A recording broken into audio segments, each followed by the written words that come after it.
ምዕራፍ 3 ስፔኩሌተሩ ወይም ግምተኛውና ዝሙት አዳሪዋ። በስፔኩሌተርና በዝሙት አዳሪ መካከል ያለው መሠረታዊ ልዩነት ፍትሕ፣ ኢፍትሐዊነትና ጥቁር ስዋን፣ የእውቀትና የሙያ ገቢ ንድፈ ሐሳብ አሸናፊ ካልሆኑ በስተቀር ኤክስትሪሚስታን ለመኖር አስተማማኝ ቦታ ያልሆነው ለምን እንደሆነ፣ የኢቪጊያ የድብቅ ዓለም ወጥታ ወደ ታላቅ ኮከብነት መሸጋገር የተቻለው እኔ ኤክስትሪሚስታን ብዬ በምጠራው አካባቢ ወይም ቦታ ምክንያት ብቻ ነው። በቅርቡ የጥቁር ስዋን መፈልፈያ ከሆነው ከዚህ ኤክስትሪሚስታንና ሰላማዊ ጸጥ ያለ እንዲሁም ሁከት ወይም ድንገተኛ ክስተት ይገኝበት ሚዲዮክሪስታን መካከል ያለውን መሠረታዊ ልዩነት አቀርባለሁ። ምርጡ ወይም አስከፊው ምክር። እስካሁን የተሰጠኙን ምክሮች መለስ ብዬ ሳሰላስል በሕይወቴ ላይ ተጨባጭ ተጽዕኖ ያሳረፉት ጥቂት ሐሳቦች ብቻ እንደሆኑ እረዳለሁ። አብዛኞቹ እንደ ንፋስ የሚበኑ ቃላቶች ብቻ ነበሩ። ለእነዚህ ትኩረት አለመስጠት የሚያስደስተኛል። አብዛኞቹ ምክሮች መግለጫ ስትሰጡ የሚለካና ምክንያታዊ ይሁን እንደሚሉት አይነት ነበሩ። ይህ ደግሞ ከተጨባጩ እውነታ ኢምፔሪካል ሪያሊቲ ጋር የሚጋጭ በመሆኑ ከጥቁር ስዋን ሐሳብ ተቃራኒ ነው። ምክንያቱም ተጨባጩ እውነታ የሚለካ አይደለምና። ምክንያታዊነት የሚባለውም ጉዳይ ከተለመደው ትርጉም ጋር አይገናኝም። እውነተኛ ተጨባጭ ሰው ለመሆን እውነታውን እንዳለ በታማኝነት ማንጸባረቅ ግድ ይላል። የተከበረ ሰው መሆን ማለት ደግሞ እንግዳ ወይም ወፈፌ ተብሎ ለመጠራት አለመፍራት ማለት ነው። ለሚቀጥለው ጊዜ አንድ ሰው ያልጠየቃችሁትን ምክር ሊሰጣችሁ ሲሞክር ሩሲያዊው ኢቫን ዘ ቴሬብል ያልተጠየቀ እና የማንጓጠጥ ቃና ያለው ምክር የሰጠውን ቄስ በሞት እንደቀጣው በትሕትና አስታውሱት። ይህ ብዙውን ጊዜ ለተወሰነ ጊዜ ዝም ለማሰኘት ይረዳል። ነገር ግን በጥልቀት ሳስበው ከዚህ ቀደም የተሰጠኝ ወሳኝ የሚባል ምክር መጥፎ ምክር ነበር። የሚገርመው ግን ይህ ምክር ወደ ጥቁር ስዋን ተለዋዋጭነት በጥልቀት እንድገባ ስለገፋፋኝ ከፍተኛ ተጽዕኖ ግን አሳድሮብኛል። ምክሩን ያገኘሁት በ22 ዓመቴ በየካቲት ወር አንድ ምሽት በፊላዴልፊያ በምኖርበት በ3400 ዋልናት ጎዳና በሚገኝ ሕንፃ ኮሪደር ውስጥ ነበር። በዋርተን የሁለተኛ ዓመት ተማሪ የነበረ አንድ ወጣት ስኬለብል መጠነ ሰፊ የመሆን አቅም ያለው ሙያ እንድመርጥ መከረኝ። ይኸውም በሰው ብዛት የማይከፈልበት በምትኩ በሥራ መጠን ገቢ የማይገደብ ሙያ ማለት ነው። ይህ የተለያዩ ሙያዎችን ለመለየት የሚያስችል ቀላል ዘዴ ከመሆኑም በላይ በተለያዩ የዘፈቀደ አይነቶች መካከል ያለውን ድንበር እንድለይና ትልቅ ወደሆነ ፍልስፍናዊ ፕሮብሌም ኦፍ ኢንዳክሽን ያመራናል። ይህ ሐሳብ ነው እንግዲህ ጥቁር ስዋንን ከምክንያታዊ አለመግባባት ሎጂካል ኢምፓስስ ወደ ተጨባጭ መፍትሄ እንዲቀይረው እና በሚቀጥሉት ምዕራፎች እንደምናየው ከተጨባጩ እውነታ ጋር እንዳዋህደው ያስቻለኝ። አንድ የሙያ ምክር እንዴት ወደ እርግጠኝነት ባህሪ ጥናት እንደመራኝ ልንገራችሁ። እንደ ጥርስ ሐኪም፣ አማካሪ ወይም ባለሙያ የሽትህ ሐኪም ያሉ ሙያዎች ስኬሌብል አይደሉም። በተወሰነ ጊዜ ውስጥ ማስተናገድ በሚችሉት የታካሚ ወይም የደንበኛ ቁጥር ላይ ገደብ አለባቸው። ዝሙት አዳሪ ከሆናችሁ የምትሰሩት በሰዓት ነው። ክፍያችሁ በአብዛኛው ከአካላዊ መገኘታችሁ ጋር የተያያዘም ነው። አገልግሎቱ እንዲሰጥ የእናንተ በአካል መገኘት የግድ ይላል። አንድ ተወዳጅ ምግብ ቤት ብትከፍቱ የምታስተናግዱት የደንበኛ ቁጥር ባላችሁ ወንበርና ቦታ ይወሰናል፣ ፍራንቻይዝ ካልሆነ በስተቀር። በእነዚህ ሙያዎች ውስጥ ክፍያችሁ ምንም ያህል ከፍተኛ ቢሆን ገቢያችሁ ለመሬት ስበት ግራቪቲ ሕግ ተገዢ ነው። ገቢያችሁ ከውሳኔ አሰጣጥ ጥራታችሁ ይልቅ በቀጣይነት በምታፈሱት ጥረት ላይ የተመሰረተ ነው። በተጨማሪም እንዲህ አይነቱ ሥራ ሊተነበይ የሚችል ልዩነቶች ቢኖሩም የአንድ ቀን ገቢ ከሌላ ቀን ጋር ሲነጻጸር እጅግ የተጋነነ ልዩነት አይኖረውም። በሌላ አገላለጽ እነዚህ ሙያዎች በጥቁር ስዋን አይመሩም።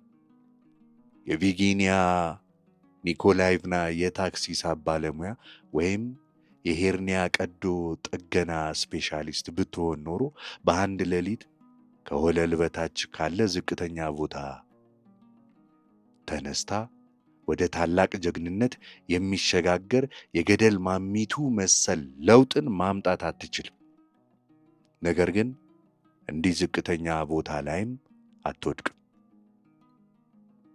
ሌሎች ሙያዎች ደግሞ ተጨማሪ ጥረት ሳያስፈልጋቸው ወይም እጅግ በጣም አነስተኛ ጥረት በማከል ገቢያችሁ ላይ ዜሮዎችን እንድትጨምሩ ያስችሏቸዋል። ስንፍናን እንደ ሀብት በመቁጠርና ለማንበብና ለማሰላሰል የተቻለኝን ያህል ነፃ ጊዜ ለማግኘት በመፈለግ አንድ ድምዳሜ ላይ በስህተት በቅንፍ ደረስኩ። የአእምሮ ውጤቶችን እንደ ንግድ ዕቃ አድርጎ የሚሸጠውን የሐሳብ ሰው አይዲያል ፐርሰን ጉልበቱን ለሽያጭ የሚያቀርበው የጉልበት ሰው ሌበር ፐርሰን ለየሁት።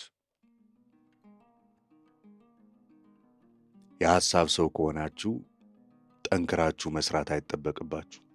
የሚያስፈልገው በጥልቀት ማሰብ ብቻ ነው። 100 ብትሸጡም ወይም 1000 የምትሰሩት ሥራ አንድ አይነት ነው። በኳንት ግብይት ውስጥ 100 አክሲዮኖችን ብትገዙም 100,000 ወይም 1 ሚሊዮን የምትሰሩት ሥራ ተመሳሳይ ነው። የምትደውሉት ያንኑ ስልክ ነው። የምትሰሩት ያንኑ ስሌት ብቻ ነው። ያንኑ ሕጋዊ ሰነድ ታዘጋጃላችሁ። ያንኑ የአእምሮ ክፍል ታሰራላችሁ። እንዲሁ ግብይቱ ትክክል መሆኑን ለማረጋገጥ የምታደርጉት ጥረት ያው ነው። ከዚህም በላይ ስራውን ከቤት ሆናችሁ በውሃ ገንዳ ውስጥ እየታጠባችሁ ወይም በሮም ካፌ ውስጥ ሆናችሁ ማከናወን ትችላላችሁ። ላላችሁ ካፒታል እንደ ማካካሻ፣ መገበያየት እንደ መተኪያ ሊያገለግል ይችላል። እሺ፣ ስለ መገበያየት ወይም ትሬዲንግ የተናገርኩት ትንሽ ማጋነን አለበት። በውሃ ገንዳ ውስጥ ሆኖ መስራት አይቻልም። ነገር ግን ስራው በትክክል ከተከናወነ የተትረፈረፈ ነፃ ጊዜን ይሰጣችኋል። ይህ ተፈጥሮ ለሙዚቃ ቀረጻ ባለሙያዎች ወይም ለፊልም ተዋናዮች ሰርቷል፣ ይሰራል። የድምፅ መሐንዲሶችና የካሜራ ባለሙያዎች ስራውን እንዲሰሩ ትፈቅዳላችሁ። ሙዚቃችሁ ሲደመጥ ወይም ፊልማችሁ ሲታይ እናንተ በአካል እዛ ቦታ ላይ መገኘት አይጠበቅባችሁም። በተመሳሳይ አንድ ጸሐፊ ለአንድ አንባቢ ሆነ ለ100 ሚሊዮን አንባቢዎች የሚወጣው የአእምሮ ጉልበት ተመሳሳይ ነው። የሃሪ ፖተር መጽሐፍት ጸሐፊ ጄኬ ሮሊንግ መጽሐፉን የሚያነብ ሰው በመጣ ቁጥር እንደገና መጻፍ አይጠበቅባትም። ነገር ግን ዳቦ ጋጋሪው እንዲህ አይደለም። አዲስ ደንበኛ ያንኑ ዳቦ መብላት በፈለገ ቁጥር አዲስ ዳቦ ተገኝቶ መጋገር አለበት። ስለዚህ በጸሐፊውና በዳቦ ጋጋሪው በስፔኩሌተሩ ገማቹና በሐኪሙ በአጭበርባሪውና በዝሙት አዳሪዋ መካከል ያለው ልዩነት የሥራውን ዓለም ለመረዳት ጠቃሚ የሆነ መንገድ ነው። ይህ አከላለል ሰዎች ያለ ብዙ ተጨማሪ ጉልበት በገቢያቸው ላይ ዜሮዎችን መጨመር የሚችሉበትን ሙያ የገቢ መጠኑ በጉልበትና በጊዜ ከተገደበው ሙያ ይለየዋል። ምንም እንኳ ሁለቱም ገደብ ቢኖራቸው፣ በሌላ አገላለጽ በመሬት ስበት ሕግ ከሚመሩ ሙያዎች ይለያቸዋል። ተለዋዋጭ ልኬት ካላቸው ሙያዎች ተጠንቀቁ። ለመሆኑ ከክፍል ጓደኛዬ ያገኘሁት ምክር መጥፎ የሆነው ለምንድን ነው መሰላችሁ? አንድ ምክር እርግጠኝነትን አንሰርቴኒቲ እና ዕውቀት ደረጃ በደረጃ ለመከፋፈል የሚረዳ ምደባ ለመፍጠር ጠቃሚ ከሆነ ለሙያ ምርጫ ሲውል ግን ስህተት ሊሆን ይችላል። ምክሩ ለእኔ የሰራው በወቅቱ እድለኛ ስለነበርኩና በትክክለኛው ጊዜ በትክክለኛው ቦታ ስለተገኘው ብቻ ነው። እኔ ራሴ ምክር መስጠት ቢኖርብኝ አንድ ሰው ስኬሌብል ያልሆነ ወይም ልኬቱ የማይለወጥ ሙያ እንዲመርጥ እመክራለሁ። መጠነ ሰፊ የመሆን አቅም ያለው ሙያ ጥሩ የሚሆነው ስኬታማ ከሆናችሁ ብቻ ነው። እነዚህ ሙያዎች ከፍተኛ ፉክክር ያለባቸው፣ አስደንጋጭ የሆነ ልዩነት የሚፈጥሩ እናም በጥረታችሁና በምታገኙት ውጤት መካከል ከፍተኛ ክፍተት የሚታይባቸው በመሆናቸው እጅግ የዘፈቀደ ወይም ራንደም ናቸው። ጥቂቶች የኬኩን ትልቁን ድርሻ ሲወስዱ፣ ሌሎች ግን ምንም ጥፋት ሳይኖርባቸው ፍርፋሪ ያገኛሉ ወይም እረ ጭራሽ ምንም አያገኙ። አንድ የሙያ ምድብ በመካከለኛና በተራ ሰዎች የሚመራ ከሆነ በዚያ ያለው የጋራ ጥረት ውጤት ያመጣል። ሌላኛው ምድብ ግን በግዙፍ ሰዎች ወይም በድንቅ ሰዎች የተሞላ ነው። ይበልጥ በትክክል ለመናገር እጅግ ጥቂት ግዙፎችና እጅግ ብዙ ድንቅ ሰዎች ያሉበት ነው። ያልተጠበቁ ግዙፎች አፈጣጠር በስተጀርባ ያለውን እንመልከት። ይህም የጥቁር ስዋን አፈጣጠር ነው።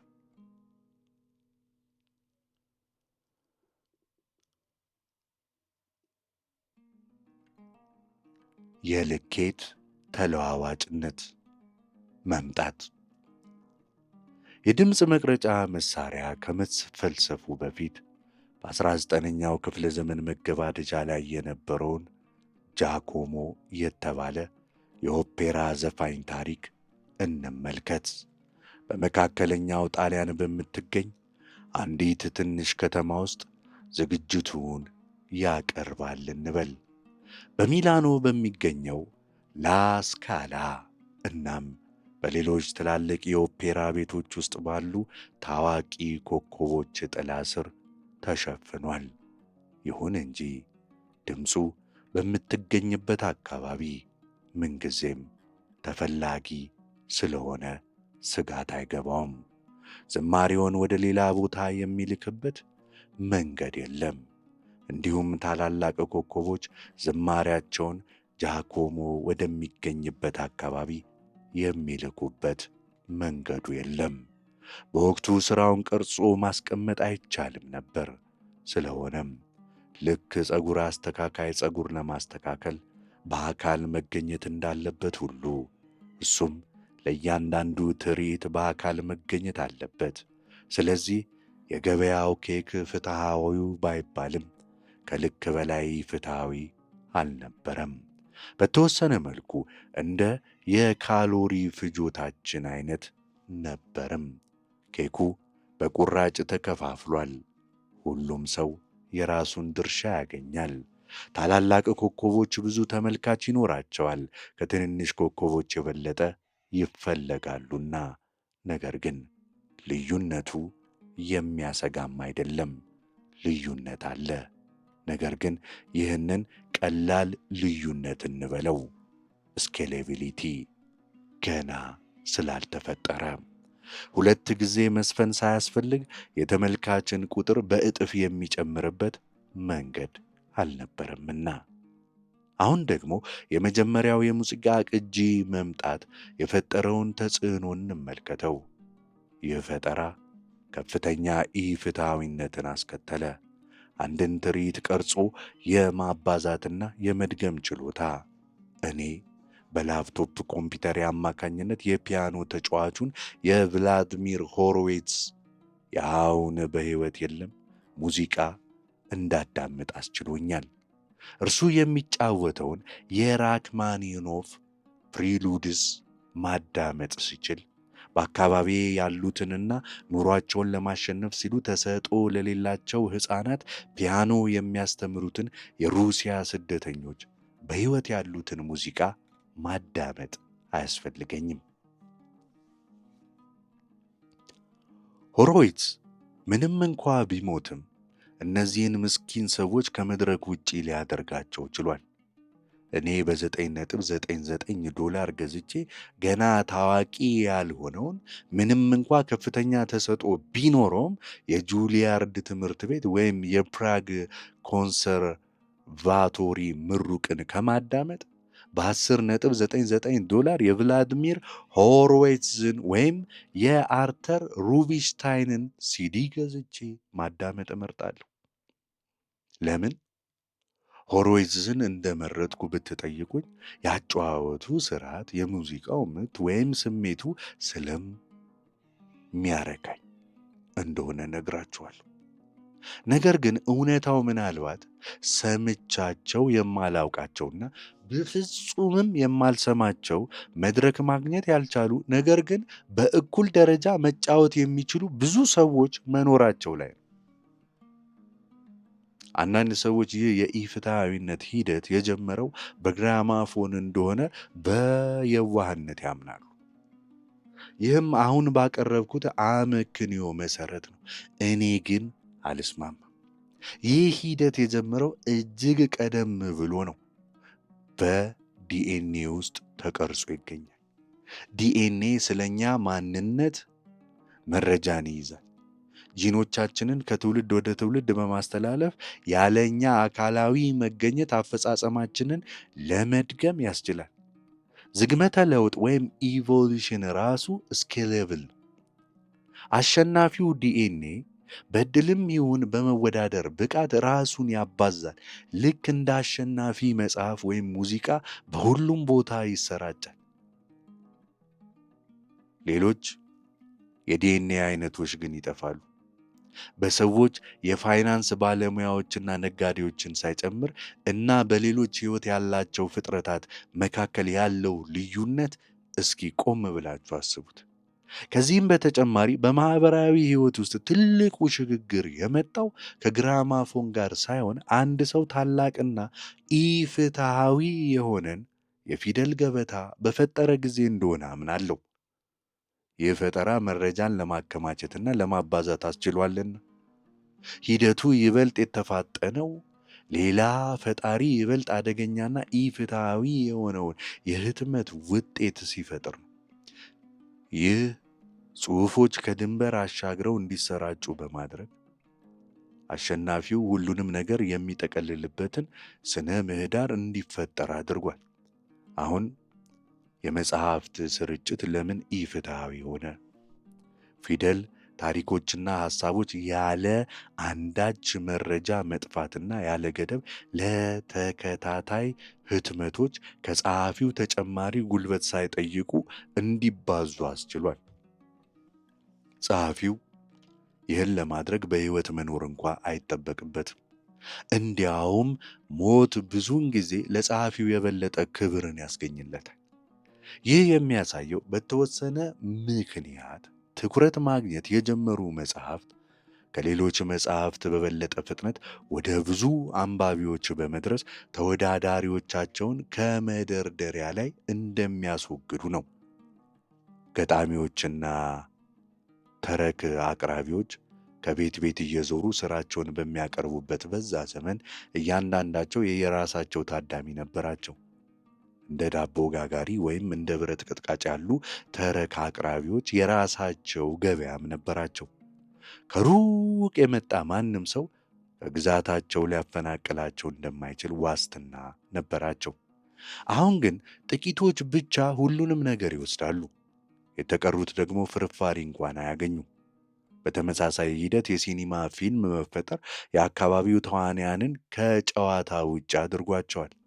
ትንንሽ ተዋናያንም ስራቸውን እንዲያጡ አድርጓል። ሆኖም አንድ ልዩነት አለ። ቴክኒካዊ ብቃት በሚጠይቁ ሙያዎች ለምሳሌ እንደ ፒያኖ ተጫዋች ወይም የአእምሮ ቀዶ ሐኪም ተሰጥኦን መለካት ቀላል ነው። የሰዎች የግል አስተያየት ሳብጀክቲቪቲ እዚህ ላይ ብዙም ቦታ የለውም። ኢፍትሐዊነት የሚፈጠረው አንድ ሰው ከሌላው በጥቂቱ የተሻለ ሆኖ ሲገኝ፣ ነገር ግን የኬኩን ትንሽ ክፍል ብቻ ሲያገኘው ነው። በስነ ጥበብ ለምሳሌ በፊልም ችግሩ የከፋ ነው። እኛ ተሰጥኦ ብለን የምንጠራው ነገር ብዙውን ጊዜ የሚመነጨው ከስኬት ነው እንጂ በተቃራኒው አይደለም። በዚህ ርዕሰ ጉዳይ ላይ ብዙ ሙከራዎች ተካሂደዋል። በተለይም በአርት ዴቫኒ እርሱ በፊልም ኢንዱስትሪ ውስጥ ያለውን የዱር ኢ እርግጠኝነት ዋይልድ አንሰርቴኒቲ በግሉ ያጠና አስተዋይና ኦሪጂናል አሳቢም ነው። በሚያሳዝን ሁኔታ ክህሎት የምንለው አብዛኛው ነገር ድርጊቱ ከተፈጸመ በኋላ በምናደርገው ድምዳሜ አፍተር ዘ ፋክት አትሪቢዩሽን ላይ የተመሰረተ እንደሆነ አሳይቷል። እሱ እንደሚለው ፊልም ተዋናያንን ይፈጥራል፣ እንዲሁም ግዙፍ የሆነ መስመራዊ ያልሆነ እድል ፊልምን ይፈጥራል ይላል። የፊልም ስኬት በአብዛኛው በወረርሽኝ መልክ በሚዛመት ክስተት ላይ የተመሰረተ ነው። እንዲህ አይነት መዛመት ለፊልም ብቻ የሚሰራም አይደለም። በተለያዩ የባህል ምርቶች ላይ ከፍተኛ ተጽዕኖ ያለውም ይመስላል። ሰዎች ለስነ ጥበብ ስራዎች ፍቅር የሚይዛቸው ለራሳቸው ብለው ሳይሆን የአንድን ማህበረሰብ አካል እንደሆኑ ለመሰማት ሲሉ ጭምር እንደሆነ መቀበል ይከብደናል። በመኮረጅ ከሌሎች ሰዎች ጋር እንቀራረባለን። ይህ ማለት ግን እያንዳንዱ ሰው ለራሱ ጥቅም እየታገለ በመሰረቱ እርስ በርስ የሚኮራረጅ ነው ማለት ነው። ይህ ውይይት በስኬት በተሞላ አካባቢ ውስጥ ውጤቶችን መተንበይ ምን ያህል ከባድ እንደሆነ ያሳያል። ስለዚህ ለጊዜው በሙያዎች መካከል ያለውን ልዩነት፣ በተለያዩ የዘፈቀደ ወይም ራንደም ተለዋዋጮች መካከል ያለውን ልዩነት ለመረዳት እንደምንጠቀምበት እንያዝ።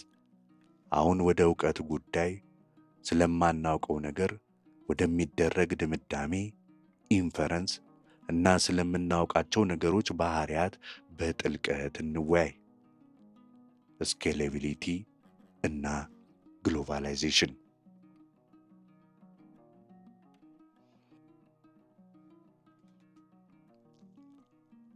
አንድ በብስጭት የተሞላ ባላባት ነኝ ባይ አውሮፓዊ ስለ አሜሪካውያን ያለውን የተዛባ አመለካከት በግልምጫ ሲናገር በሰማችሁ ቁጥር የሚገልጸው ነገር ብዙውን ጊዜ እንዲህ ነው።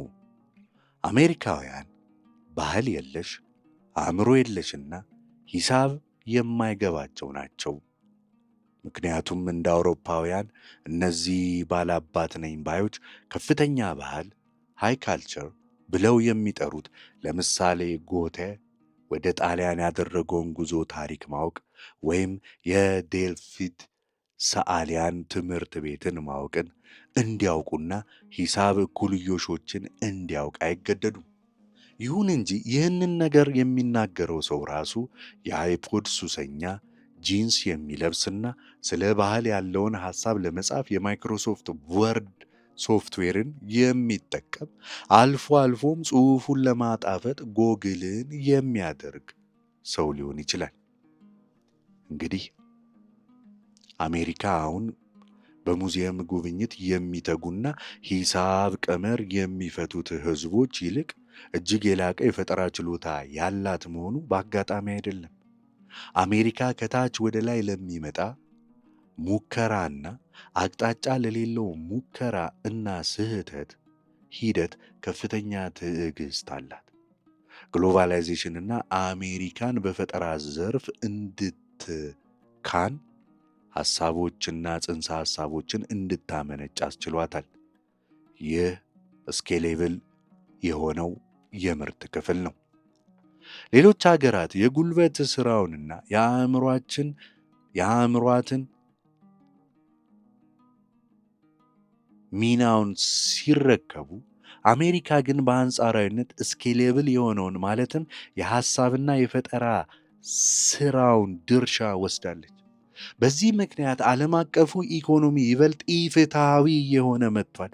ይህንን እውነታ ሁሉም ሰው የሚወደው ስለሆነ ብቻ ልንክደው አንችልም። ወደ ሚዲዮ ክርስቲያን የሚደረግ ጉዞ።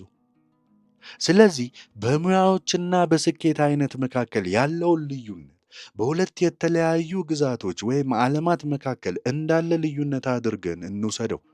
እነዚህ ሁለት ዓለማት ፍጹም የተለያዩ ሕጎች የሚገዙባቸው ቦታዎች ናቸው። ሚዲዮ ክርስቲያን የአማካኝነት ግዛትን በለው። እስኪ በዘፈቀደ የተመረጡ 1000 ሰዎችን በአንድ ስታዲየም ውስጥ ሰብስቡና ክብደታቸውን በኪሎግራም ለኩ። የናሙናውን አጠቃላይ ክብደት ላይ የአንድ ግለሰብ ክብደት ምን ያህል ተጽዕኖ እንደሚያሳድር እንመልከት።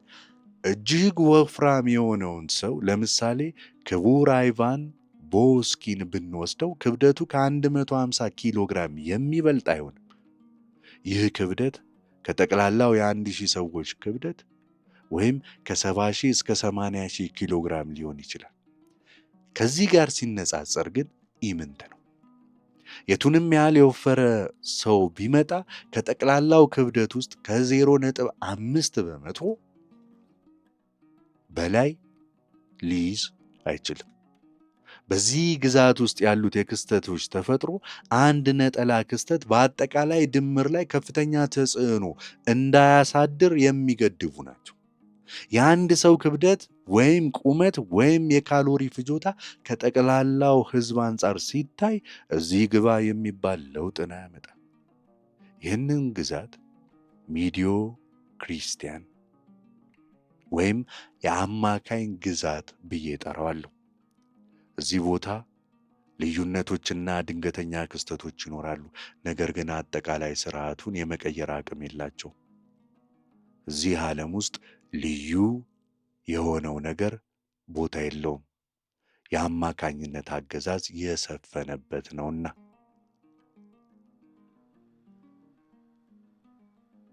ኤክስትሪሚስታን የጽንፈኝነት ግዛት። አሁን ደግሞ በዛው ስታዲየም ውስጥ ያሉትን 1000 ሰዎች ሀብት ኔትወርዝ እንመልከት። እነዚህን ሰዎች ከጠቅላላው የዓለም ሕዝብ ወይም ከማንኛውም ማህበረሰብ በዘፈቀደ የመረጥናቸው ይሁኑ፣ የሁሉም ሰው ዓመታዊ ገቢ ድምር እጅግ ከፍተኛ እንደሆነ እናስብ። አሁን በዚህ ስብስብ ውስጥ የዓለማችንን ቀዳሚ ባለጠጋ ለምሳሌ ቢልጌትን ወስደን ብንጨምርበት ምን ይፈጠራል?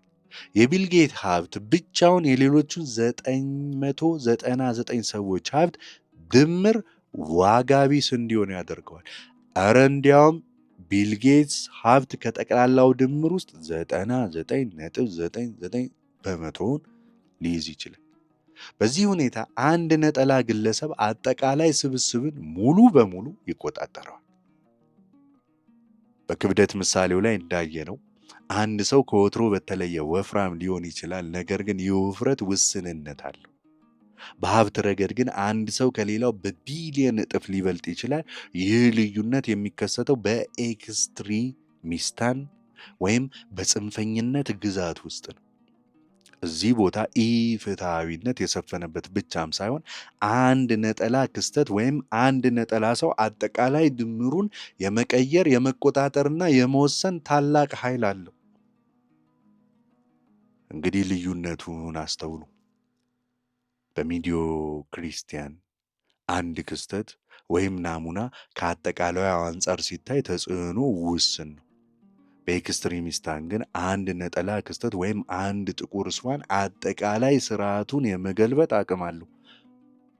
እውቀታችን፣ ትንበያችን እና የዓለም እይታችን ችግር ውስጥ የሚወድቀው እኛ ያለነው በኤክስትሪሚስታን ውስጥ ሆኖ ሳለ የምንጠቀመው መሳሪያ እና አስተሳሰብ ግን ለሚዲዮ ክርስቲያን የተበጀ መሆኑ ላይ ነው።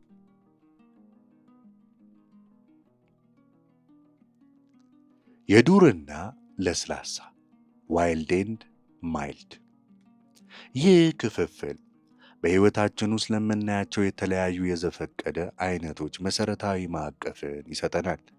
በመጀመሪያ በሚዲዮ ክርስቲያን ውስጥ ልዩ የሆነው ክስተት አጠቃላይ ድምሩን አይለውጠውም። አንድ ሰው በቁመት ወይም በክብደት ከሌላው ቢበልጥ ልዩነቱ እንደ ሀብት ልዩነት ግዙፍም አይደለም። በዚህ ግዛት ውስጥ ታሪክ የሚጻፈው በጥቃቅንና በተደጋጋሚ ክስተቶች ድምር እንጂ በአንድ ግዙፍ ድንገተኛ ክስተት ላይ ተመስርቶም አይደለም። ይህ ዓለም ለስላሳ የሆነ የዘፈቀደ ባህሪም አለው። በሁለተኛ ደረጃ በኤክስትሪሚስታን ውስጥ ልዩነቶች እጅግ የሰፉ ከመሆናቸው የተነሳ አንድ ነጠላ ምልከታ ወይም ክስተት ሌሎችን ሁሉ ውሽል ያደርጋቸዋል። ይህ ዓለም የዱር ወይም ጠንካራ የሆነ የዘፈቀደ ባህሪም አለው። እዚህ ቦታ አማካይ ወይም አቬሬጅ የሚባል ጽንሰ ሐሳብ ትርጉምም የለውም። የአማካይ ሰው ገቢን ብናሰላ አንድ ቢል ጌትስ አማካዩን ወደ ላይ ስለሚስበው ቁጥሩ የብዙሃኑን ነባራዊ ሁኔታ ፈጽሞ አይገልጽም። ስለዚህ ሁለቱን ዓለማት ለመለየት የሚረዳን ቀላል መመሪያ ይኸውላችሁ። ሚዲዮ ክርስቲያን ማለትም ለስላሳ አካላዊ ነገሮች ዓለም ቁመት፣ ክብደት፣ የካሎሪ ፍጆታ፣ የመኪና አደጋ ብዛት እዚህ ቦታ ስርጭቱ ጋውሳዊ ወይም መደበኛ ስርጭት ኖርማል ዲስትሪቢዩሽን በመባል ይታወቃል።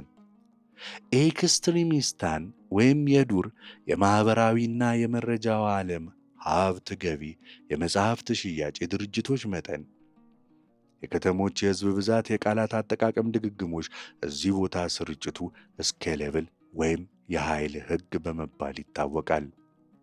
የሁለቱ ዓለማት ንጽጽር ይህንን ልዩነት በደንብ ለማብራራት እስኪ የሚቀጥለውን ሰንጠረዥ እንመልከት።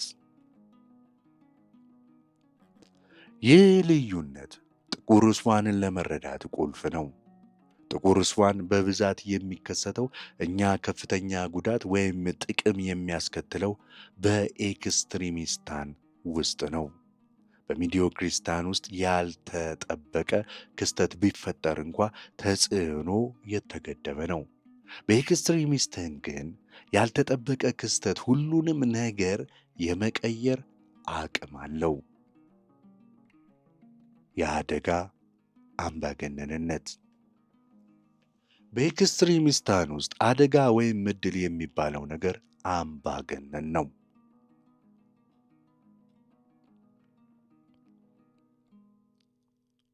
እዚህ ዓለም ውስጥ ታላቅ ስኬት ወይም ታላቅ ውድቀት የሚወሰነው በእኛ ቁጥጥር ስር ባልሆኑ አልፎ ተርፎም ልንገምታቸው በማንችላቸው ድንገተኛ ክስተቶች ነው።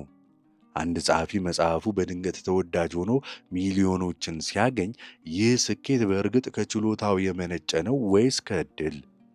በኤክስትሪሚስታን ውስጥ መልሱ ብዙውን ጊዜ ከዕድል የሚል ነው። ችሎታ አስፈላጊ ሊሆን ይችላል፣ ነገር ግን ወሳኙን ሚና የሚጫወተው የዕድል ክስተት ነው። ይህ ማለት ግን ተሰጥኦ ወይም ጥረት ዋጋ የለውም ማለት አይደለም። ነገር ግን በኤክስትሪሚስታን ውስጥ ውጤቱ ከግብአቱ ጋር ቀጥተኛ ተመጣጣኝነት የለውም። ይህ ሁኔታ አሸናፊው ሁሉንም ነገር ይጠቀልላል የሚለውን መርህ ይፈጥራል። በኤክስትሪሚስታን ውስጥ አንደኛ የሆነው ሰው የኬኩን ትልቁን ድርሻ ብቻም ሳይሆን አንዳንዴ ሙሉውን ኬክ ይወስዳል። ሁለተኛ የሆነው ሰው ምናልባት ከአንደኛው በጥቂቱ ብቻ አንሶ ምንም ላያገኝ ሁሉ ይችላል። ይህ ጭካኔ የተሞላበት እውነታ ነው። በተቃራኒው በሚዲዮክሪስታን ለምሳሌ በጥርስ ሕክምና ሙያ አንደኛ የሆነው ሐኪም ከሁለተኛው ሐኪም የተሻለ ገቢ ሊያገኝ ይችላል። ነገር ግን ልዩነቱ የሰማይና የመሬት ያህል አይደለም። ሁለተኛውም ሶስተኛውም እንዲያውም መካከለኛ ችሎታ ያለውም ሐኪም ጥሩ ኑሮ መኖር ይችላል። ኤክስትሪሚስታን ግን ለመካከለኛው ቦታ የለው። እዚያ ወይ ንጉሥ ትሆናለህ ወይ ተረስተ ትቀራታለህ። ማህበራዊው ዓለምና አካላዊው ዓለም። ይህንን ሐሳብ ይበልጥ ለማስፋት አካላዊው ዓለምና ማህበራዊ ዓለም የሚሰሩበትን መንገድ እንለይ። ተፈጥሮ በአብዛኛው በሚዲዮክርስታን ሕግ ትመራለች። ዛፎች እስከ ሰማይ ድረስ አያድጉም። ሰዎች እንደ ሕንፃ አይረዝሙ። ተፈጥሮ ገደብን ታበጃለች። ይህ ገደብ የአማካኝነትን ግዛት ይፈጥራል። ነገር ግን የሰው ልጅ የፈጠረው ማኅበራዊና ኢኮኖሚያዊ ዓለም በተለይም የመረጃና የቴክኖሎጂ ዓለም እነዚህን አካላዊ የሆኑ ገደቦች ይጥሳል። አንድ የኢንተርኔት ኩባንያ ለምሳሌ ጉግል ያለምንም አካላዊ ገደብ ማደግ ይችላል። አንድ የሙዚቃ ቪዲዮ በቢሊዮኖች በሚቆጠሩ ሰዎች ሊታይ ይችላል። እዚህ ላይ የስበት ሕግ አይሰራም። ችግሩ ያለው እኛ የሰው ልጆች በደመ ነፍስ የተፈጠርነው ለሚዲዮክርስታን መሆኑ ላይ ነው። አእምሯችን የተቃኘው ለአዳኝ ሰብሳቢ ሃንተር ጋዘረር ዘመን ነው። በዚያ ዘመን ኤክስትሪሚስታን አልነበረም። ስለዚህ ዘመናዊው ዓለም የሚያቀርባቸውን ውስብስብና ጽንፈኛ የሆኑ የስታቲስቲክስ መረጃዎች ለመረዳት እንቸገራለን። አንድን ግዙፍ ቁጥር ለምሳሌ $1 ትሪሊየን ስንሰማ አእምሯችን ያንን በትክክል ለመገመት ይቸገራል። ይህ አለመጣጣም አለመመጣጠን ነው ለጥቁር ስዋን ክስተቶች ተጋላጭ የሚያደርገን። ዓለማችን ወደ ኤክስትሪሚስታን እየተሸጋገረች ባለችበት ወቅት እኛ ግን አሁንም በሚዲዮክርስቲያን አስተሳሰብ እየኖርን ነው።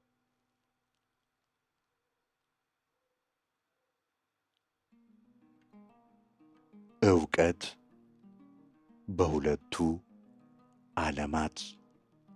ዕውቀታችንንና የመተንበይ ችሎታችንን በሁለቱ ዓለማት ውስጥ ምን ይመስላል? በሚዲዮክርስቲያን ውስጥ ብዙ መረጃ በሰበሰብን ቁጥር ስለ ወደፊቱ ጊዜ ያለን ዕውቀት ይጨምራል። ከ1000 ሰዎች ክብደት መረጃ ተነስተን በሚቀጥሉትን ሰው ክብደት ወይም የጠቅላላ ሕዝብ አማካኝ ክብደት በከፍተኛ ትክክለኝነት መተንበይ እንችላለን። እዚህ ግዛት ውስጥ የኢንዳክሽን ዘዴ ማለትም ከተወሰነ ምልከታዎች ተነስተን አጠቃላይ ድምዳሜ ላይ የመድረስ ዘዴ በጥሩ ሁኔታ ይሰራል። ያልተጠበቀ ክስተት ቢፈጠርም ስርዓቱን አያናጋውም። በኤክስትሪሚስታን ግን መረጃ መሰብሰብ ዕውቀታችንን ላይጨምር ይችላል፣ እንዲያውም ሊያታልለን ይችላል። 1000 ቀናት ያለምንም ችግር በሰላም የኖረ የባንክ ስርዓት በ1001ኛው ቀን ሙሉ በሙሉ ሊፈራርስ ይችላል። እዚህ ቦታ ያለፈው ታሪክ የወደፊቱን ለመተንበይ ዋስትና አይሆንም። እንዲያውም ለረዥም ጊዜ ሰላም መኖሩ እየመጣ ላለው ታላቅ አደጋ ሽፋን ሊሆንም ይችላል። ስለዚህ በኤክስትሪሚስታን ውስጥ ስንኖር የማናውቀው ነገር ከምናውቀው ነገር ይልቅ እጅግ በጣም አስፈላጊ ይሆናል። ለዚህ ነው የጥቁር ስዋን ጽንሰ ሐሳብ ዕውቀታችንን ሳይሆን የዕውቀታችንን ገደብ እንድንረዳው የሚገፋፋን።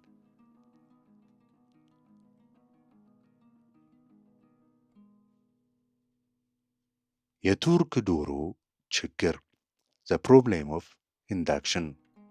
ይህንን የኢንዳክሽን ችግር ከፊል መረጃን በመጠቀም አጠቃላይ ድምዳሜ ላይ የመድረስ አደጋ ከአንድ ፈላስፋ ዘንድ በታወቀ ምሳሌ ላስረዳችሁ።